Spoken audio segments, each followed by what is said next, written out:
But yeah, I've just been like one of those guys, I'm just always kind of out doing something, Okay, someone's like, you want to go for a run? Sure. Okay. You want to take a swim? Okay. Yeah, I'm in. Hike, whatever. Camp, be outside. Mm-hmm. Healthy eating, healthy living. That's kind of part of the deal of being on the road all the time, right? If you're just like Right.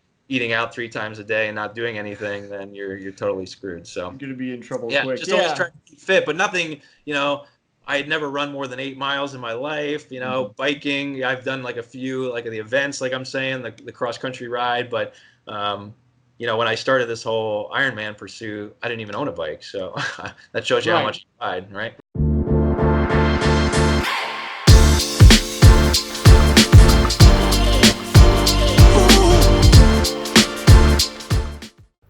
This episode of the Smart Athlete Podcast is brought to you by Solpre, skincare for athletes.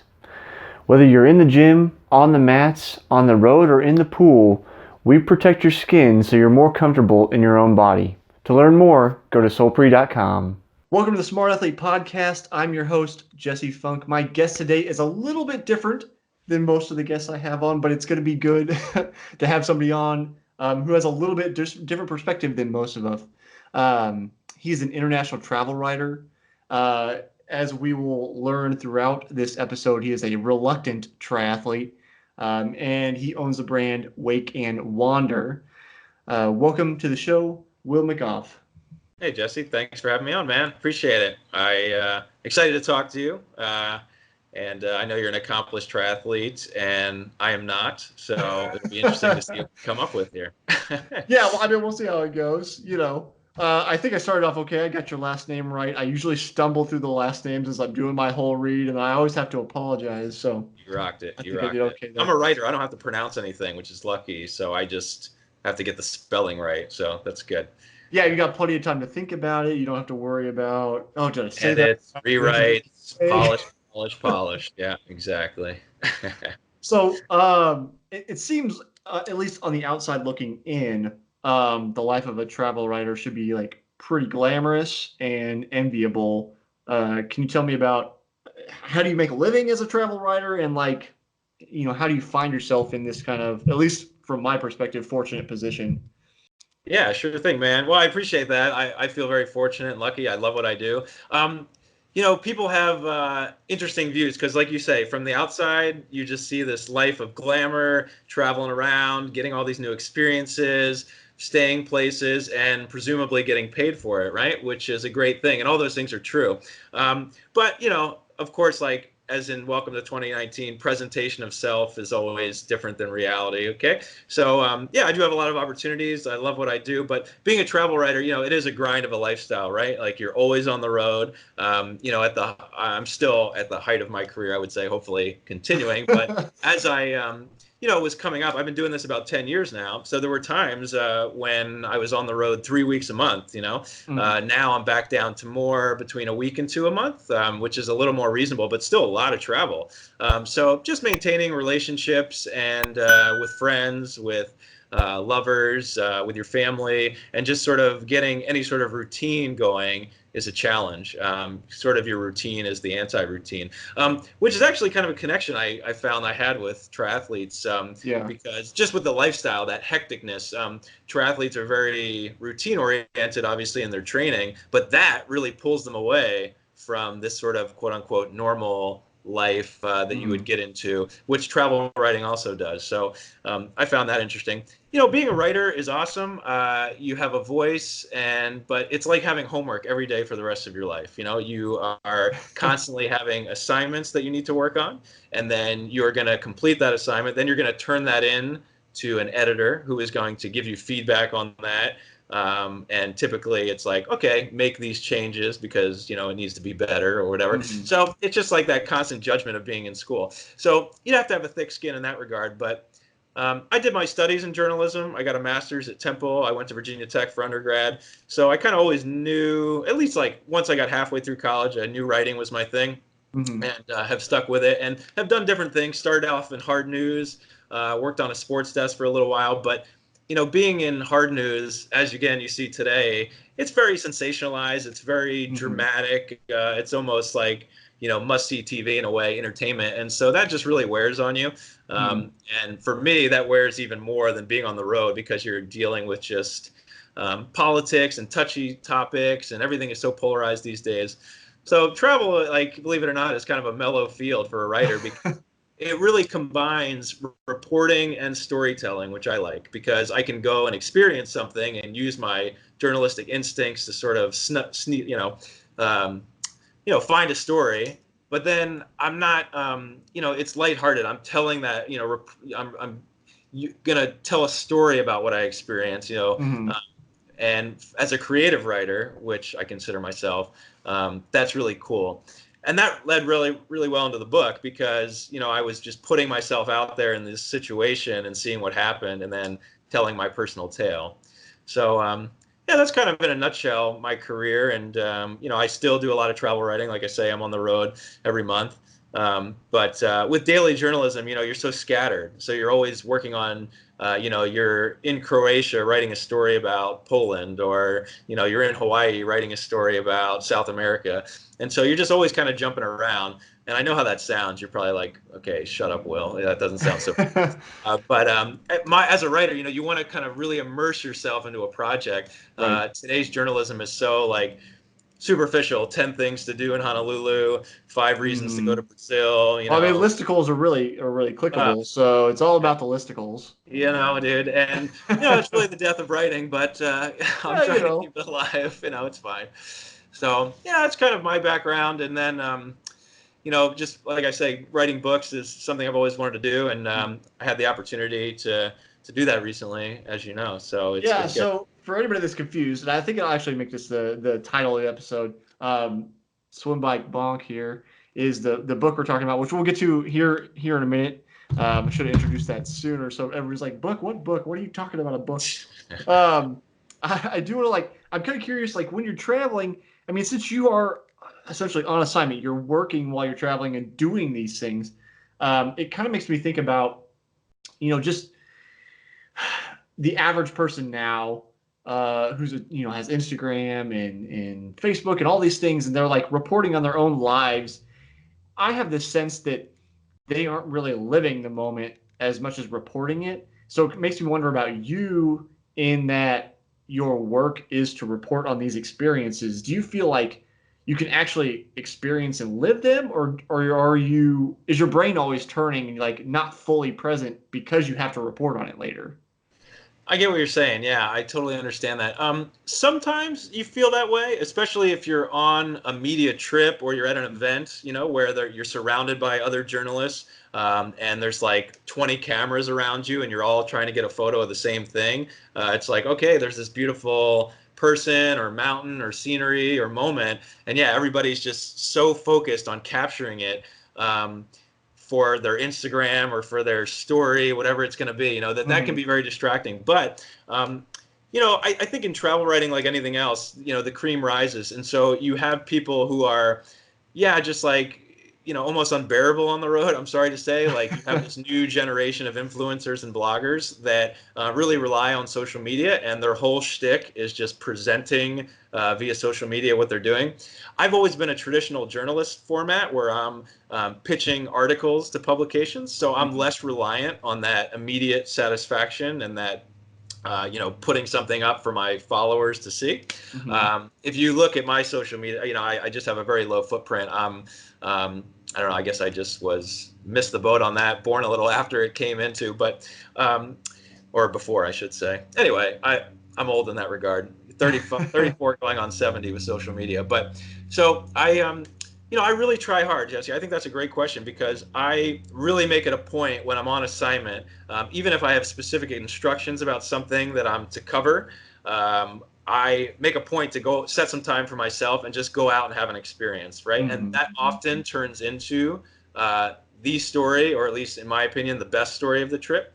I'm a freelancer, so even when I'm somewhere on assignment where I'm working for a publication for a specific story, I'm totally able and open to finding stories for other publications. So yeah, with the pressure for social media and stuff, I see a lot of that where people are totally distracted, and even in personal travel. Quite honestly, man, I mean, the listicle stuff, we joke about it, but it creates checkbox travel. You know, you're standing in front of Right. something. It's like, oh, Take a picture. I Yeah. went, I did this, I did that. I do all the things that I needed to do to really enjoy this city. It's like, did you actually spend time to, let's say like I like ice cream, so I'm gonna go to like say the top ice cream shop in Seattle or whatever. It's like, did you spend the time to enjoy the ice cream you ate, or did you eat it just to be like, oh, I ate it, off to the next thing, got that picture, like good to go. Totally, man. I avoid that at all costs. And yeah, of course, like there's things you want to do because you've heard about them, and there's nothing wrong with that as long as you're going into that experience to have the experience, Mm-hmm. not to just tell people you did it, right?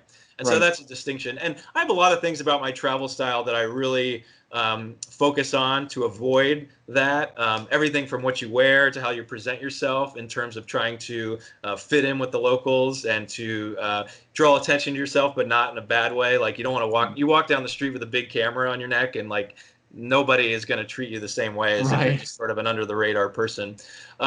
So yeah, I always try and dig in, and quite honestly, like if everybody's going to that one ice cream store, because that's the most famous, like I'm just as likely to take a walk around the block and ask 3 people like, hey, what's your favorite ice cream store around here, and get 3 different responses, and then just go try those, and then maybe Mm-hmm. that's the story, because everybody in my field is writing about that number one place. So if Yeah. I can kind of discover somewhere else, all the better. So almost it works the opposite, where everybody is running towards these most famous attractions. If you kind of look the other way, you find that not only do you get a more authentic experience, but for me as a journalist, I might even get a better story because everybody's Mm-hmm. pitching that one, but I'm over Right. here writing about this. So, Right. but yeah, that's a challenge in 2019 here, man. Everybody wants to do the biggest and best thing, and more importantly, present it to their followers. So it is kind of the way it is.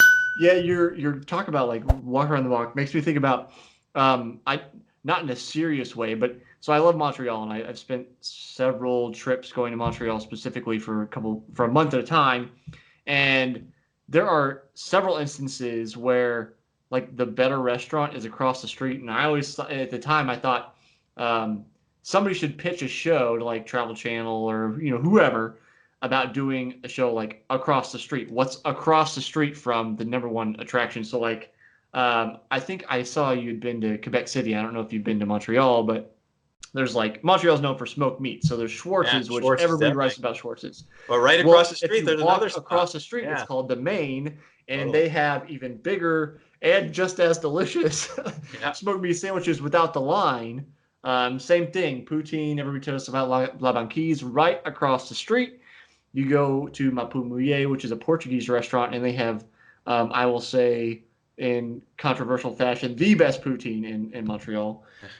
So, like, I think there's definitely a story there when you stop focusing on, the number one on that listicle and start figuring out what interests me and, like, what else is out there.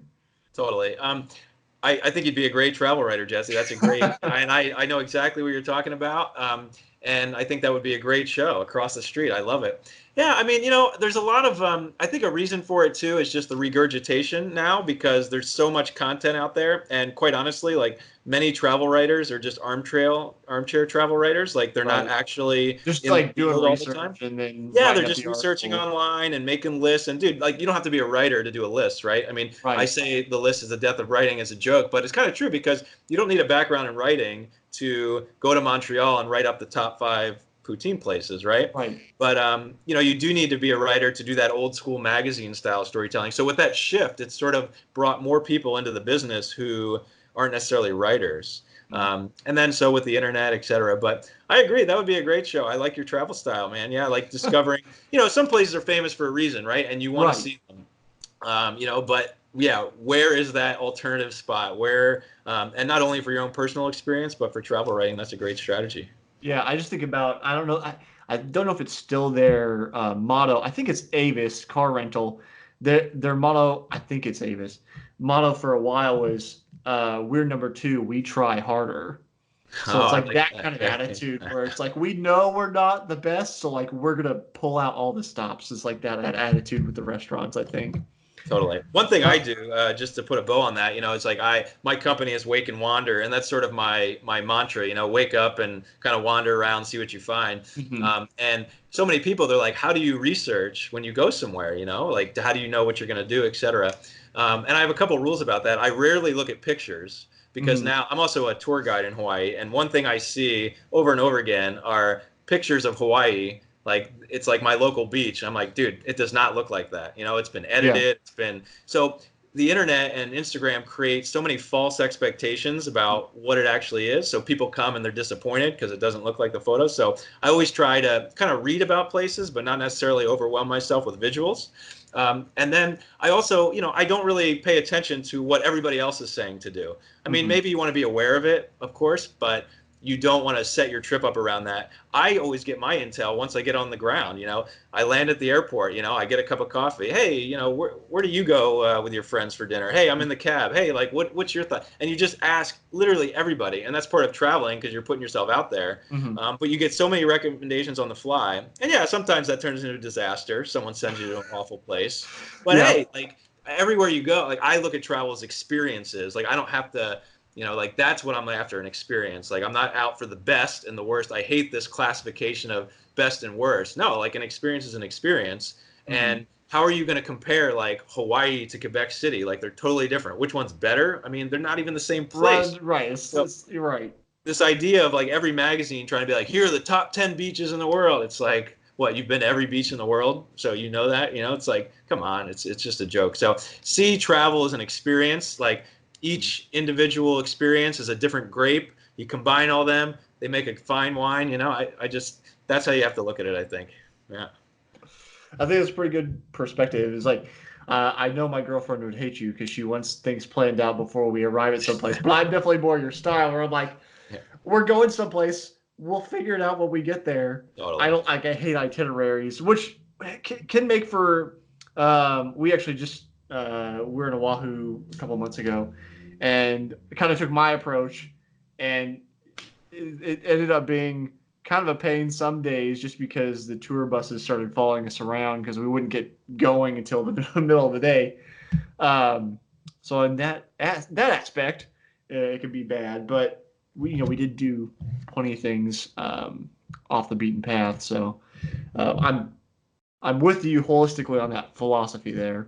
Yeah. It's easy to say, too, sitting here in practice. I get it. Most people, like, they travel 1 trip or 2 trips a year. You don't want to waste your time. I'm just, a happy medium's good. Like, plan some things. You want to see the top attractions. Like, you don't want to go and, not see the Taj Mahal, right? Like, okay. But, like, leave some room for flexibility. Leave that spontaneity in your travels, right? Yeah. Hey, that's good. Yeah. Allow yourself to, like, make friends, to break plans, to make new plans, that kind of thing, instead of, like we talked about earlier, so just checking everything off the list, coming back from vacation and needing a new vacation because you're so exhausted from checking that list off. Exactly. Yeah. So we'll kind of move towards the book. I want to ask you about, in the book you talk about growing up, you swam, I think, on swim team. I was. And then your mom telling you not to breathe. Yeah. And then it seemed like I think you said you played college volleyball as well. So how do those things come together? Yeah. How do you, like, I didn't even know that you're talking about like an actual collegiate volleyball team, or was it an intramural team? No, collegiate team. Okay, I didn't even know there was a collegiate men's volleyball. That's why I was like, right. Okay. Most people don't. There's only like a couple dozen, like, I don't know exactly, but 2-3 dozen Division I men's teams, right? So it's a small pool. Basically, if you're not the upper echelon of volleyball players, or if you're just, not going to pursue a D1 sort of career, everybody in college plays club. And that's not intramural. It's sort of in between, but very competitive, like hundreds of teams around the country. A lot of players that exhaust their eligibility or get injured at the D1 level will come down and play club because they have extended eligibility there. So yeah, we practiced 4 times a week. We traveled pretty much once or twice a month to go to tournaments. So yeah, I was an athlete in college.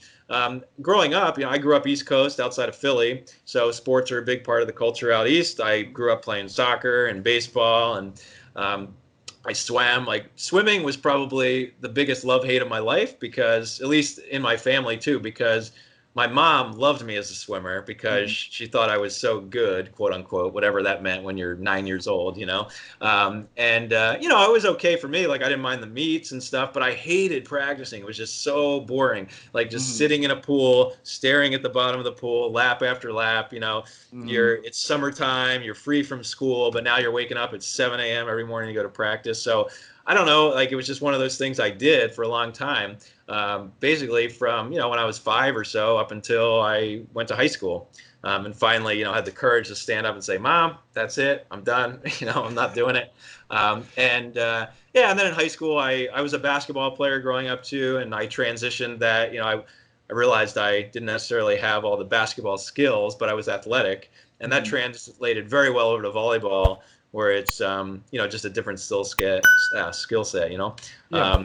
So I'm not that tall. I'm 6'2". So I was actually one of the shortest guys on the volleyball team. Still taller than average, but not for volleyball, yeah. Yeah, when you can jump and, there's many dynamics to the game with the defense and the serving and passing and everything. So, yeah, I've always been athletic, but never, always in the sense of team sports or in the sense of that camaraderie, like being a part of a team and playing. And baseball was huge for me growing up, sitting in the dugout or, those summer nights with your team. Swimming was really the only thing I could compare to the triathlete stuff because that was sort of like a loner sport. And, that was the one I ended up really not liking that much. So, but as swimming is, considered to sort of be the hardest part of a triathlon in terms of someone's comfort and where your background can really make a big difference. Right, because it is technical. You can't muscle your way through the swim and do well. It is absolutely technically minded. So if you don't have that background, it's a completely different mindset and shift to have to work on that technique so much to get that ingrained. If you didn't start that way when you were a kid. 100%. And yeah, so I had that background, and then when I got into high school, I ran cross country. But as I explain in the book, it was just sort of a social club, like jogging after school, pretty much. The meets, we had 70 people on our team. So at that time, it was like your top 7 were your go-to guys. Yep. I was not in that. So it was just kind of like la-di-da, like okay, let's meet up with the girls team during the cross country meets. Like we'll run, but who cares what happens? And so. But I've just always been generally active. I like to hiking is one of my big things. It's not an extreme aerobic, but I enjoy that. Swimming, snorkeling, surfing. Pick up basketball every now and then. I just I sit. As a writer, you sit a lot, but as a travel writer, I'm also getting out a lot, walking a lot, experiencing a lot. So just generally active, and I'm always up for that kind of like. People are like, hey, in the book, I talk about riding my bike across Nicaragua. That was, a 10-day thing. I've never done like events that I'm training for and gearing up for, like in the triathlon world. But I have had sort of mental and physical tests, if that makes sense. Right. So I was very interested to see how that would apply to your world. Right. But yeah, I've just been like one of those guys, I'm just always kind of out doing something, Okay, someone's like, you want to go for a run? Sure. Okay. You want to take a swim? Okay. Yeah, I'm in, hike, whatever, camp, be outside, healthy eating, healthy living. That's kind of part of the deal of being on the road all the time, right? If you're just like eating out 3 times a day and not doing anything, then you're totally screwed. So you're going to be in trouble quick. Just always trying to keep fit, but nothing, I had never run more than 8 miles in my life, biking. I've done like a few, like the events, like I'm saying, the cross country ride. But, when I started this whole Ironman pursuit, I didn't even own a bike. So that shows you how much I ride, right?